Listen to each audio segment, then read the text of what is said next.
subscribe to my channel.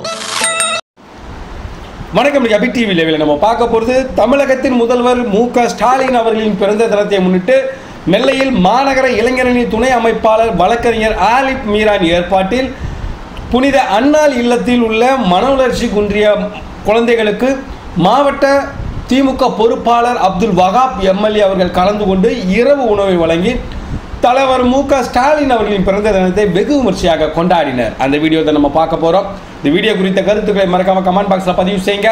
வாங்க வீடியோக்குள்ளே போகலாம். தமிழகத்தின் முதல்வரும் திராவிட முன்னேற்ற கழகத்தின் தலைவருமான மு.க. ஸ்டாலின் அவர்களின் பிறந்த தினத்தை முன்னிட்டு நெல்லை மாநகர திமுக சார்பில் தொடர் 51 நிகழ்ச்சிகள் நடைபெற்று வருகிறது.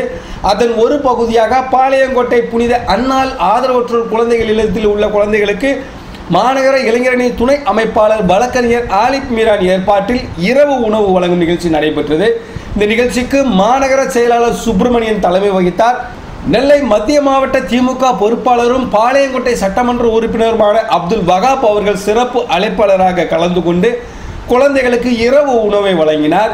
இந்த நிகழ்ச்சியில் பாளையங்கோட்டை பகுதி செயலாளர் அண்டன் செல்லத்துறை, மாநகராட்சி துணை மேயர் கே.ஆர். ராஜு, மாநகர இளைஞரணி துணை அமைப்பாளர் இனியன், மாவட்ட பிரதிநிதி வேங்கை வெங்கடேஷ், மாநகர பிரதிநிதி சிவா, வட்ட செயலாளர் ராஜ், கதிரேசன், கிங் பாலா, நிர்வாகிகள் செட்டி, முத்து, மகாராஜன், பெரியார், சபரிவாசன், ஐயப்பன், சாம்ராஜ், முத்துக்குமார், இளைஞரணி மணிகண்டன், மாயா, பாலை மஸ்தான், சங்கர், வழக்கறிஞர் சுடலைக்கண்ணு, செல்வ பெருமாள், அன்னராஜா, முத்துக்குமார், உமர், மகாராஜன், சுதாகர், வேலாயுதம், கார்த்திக் உள்ளிட்ட ஏராளமான நிர்வாகிகள் கலந்து கொண்டனர். இந்த நிகழ்ச்சிக்கான ஏற்பாடுகளை மாநகர இளைஞரணி துணை அமைப்பாளர் வழக்கறிஞர் ஆலிப் மீரான் வெகு விமர்சையாக செய்திருந்தார்.